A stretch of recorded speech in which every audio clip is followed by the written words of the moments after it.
সবাই কেমন আছেন? আমি আমার সুটকেসের হুইলের রাবারগুলো কিভাবে চেঞ্জ করতে হয় তাই আপনাদের সাথে শেয়ার করব। রাবারগুলো নষ্ট হয়ে গিয়েছিল। তো আমি অনলাইন থেকে রাবারগুলোকে নিয়ে এসেছি এবং নিজেই সেগুলো বাসায় রিপ্লেস করে আপনাদের সাথে শেয়ার করব কিভাবে এগুলোকে রিপ্লেস করে আবার আগের মতো এটাকে সুটকেসকে ব্যবহার করা যায়। কারণ এগুলো দোকানে খুঁজলাম কিন্তু কোথাও পেলাম না।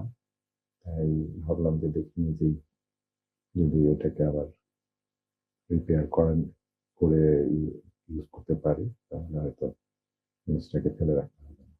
তো ধন্যবাদ সবাইকে। আপনারাও চেষ্টা করে দেখতে পারেন।